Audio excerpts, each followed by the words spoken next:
In this video, I'm going to look at the subtotal function, and doing this subtotal function in the dollars collected worksheet here is my first step to creating an outline in this worksheet.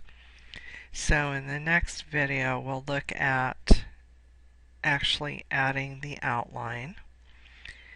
And so the first thing I want to do is come up here to cell E5, which is the first cell in the column for the quarter one totals. So I'm going to go ahead and click in E5. And our author has you start out by inserting the function with the dialog box. And actually, this is a little bit more difficult way to do it because of one of the arguments. Insert subtotal. So here's the function arguments for the subtotal, and the first argument is function number. And it's a number from 1 to 11 that specifies the summary function for the subtotal. So 1, 2, 3, 4, 5, and so forth each represent a different function. And you're told to click on Help on this function, and when I do that, I get the message that I can't connect to the server. So the help on the function isn't helping me at all.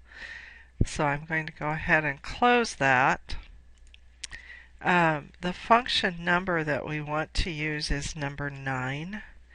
And 9 is the sum function. So I'm going to type in 9 in that text box for that argument. And then ref1 refers to the range of numbers that I want to sum. So I'm going to choose B5 through D5. And then I'm done with that function. And I'm going to go ahead and just copy it down. And then I also need subtotals for quarter 3 and quarter 4 as well.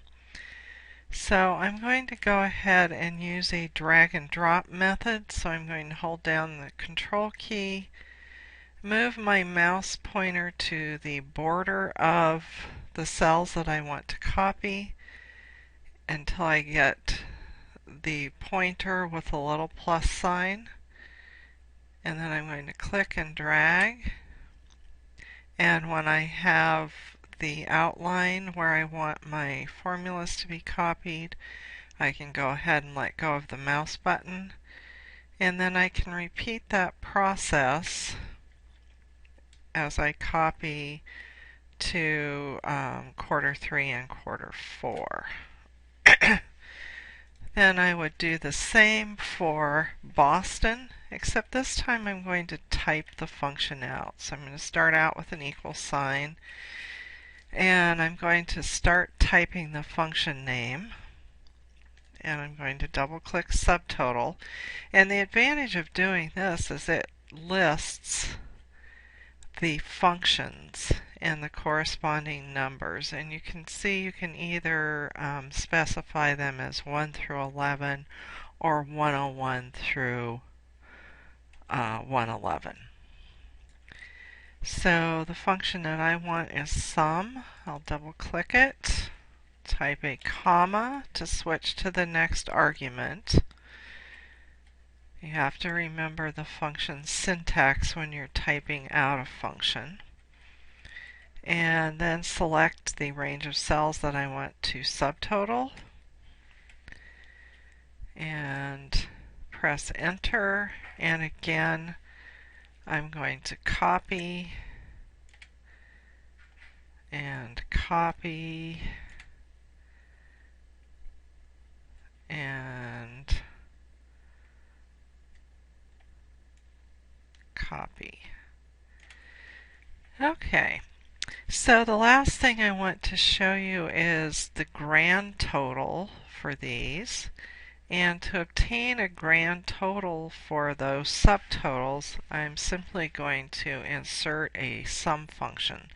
So I'm going to click in cell R5 and go to the editing group on the Home tab and click the Auto Sum button. And you'll note that rather than choosing all of the numbers in this row, it has picked out the cells where the subtotal function is located. So I'm going to go ahead and just press enter and copy all the way down, and then I can go ahead and put totals in row 19, again using the sum function, and I've selected all of the cells from B19 to R19, and I'm going to click Auto Sum. And so I've completed the first part of this worksheet, the Chicago portion. And to finish the rest of the worksheet, I would just repeat the steps that we've already been through.